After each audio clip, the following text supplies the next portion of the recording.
It's a windy day, windy, gusty.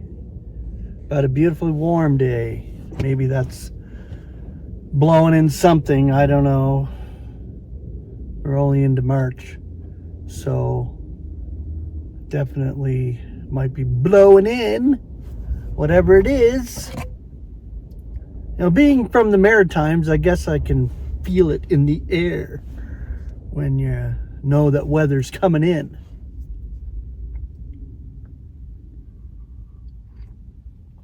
You feel it in your bones. It's getting cold out today. That's actually about 15 degrees. That's not bad, but here in Alberta, wow. We used to live in a place called Airdrie, and we called it Windry because it was so damn windy out there every year. I thought I'd just turn on the camera and just have a little chat with you today. Nothing major on the plate, except for the fact that I'm still plugging away and still surviving this wicked eon, still surviving to the presence of our Lord.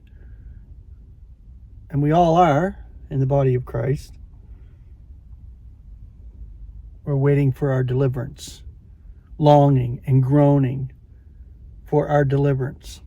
And our deliverance is coming swiftly. You know, I can see the amalgamation of the world shit coming together.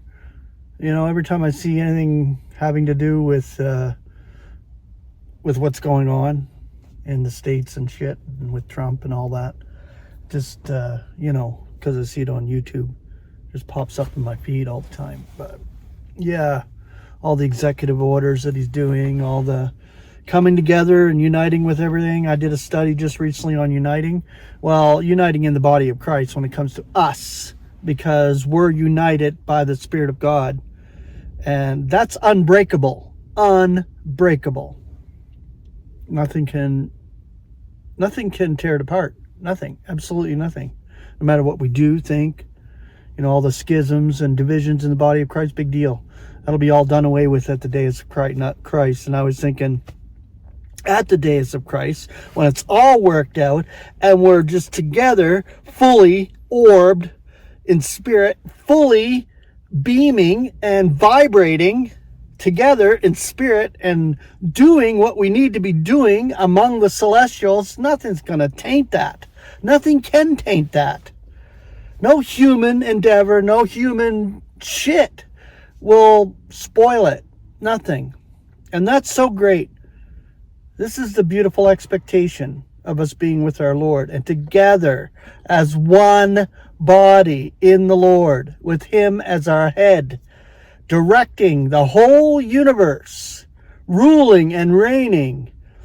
Amazing stuff, man. And when we're there, we're not going to be complaining.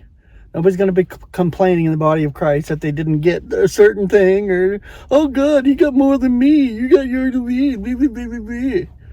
We won't be doing any of that human shit.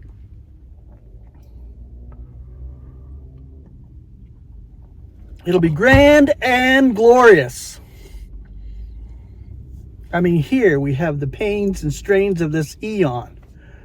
For myself, I'm still looking for work, and I'm still trying to get a job, and I'm barely hanging on financially, always. I don't know why, but God has me at that edge all the time. It just seems many years of it. I just hang on by a thread, and He keeps me that way and humbles me that way for a purpose, to keep me low. So I'm not puffed up, so I'm not incensed, none of that stuff that Paul warns us against.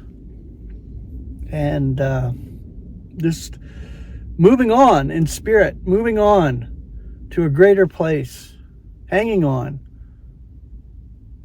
It's beautiful that way.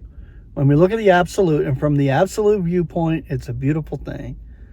So today, I just want to share some words of comfort to you, praying that you all are lifted up in spirit, realizing that you're groaning in the man within to be delivered out of this current wicked eon.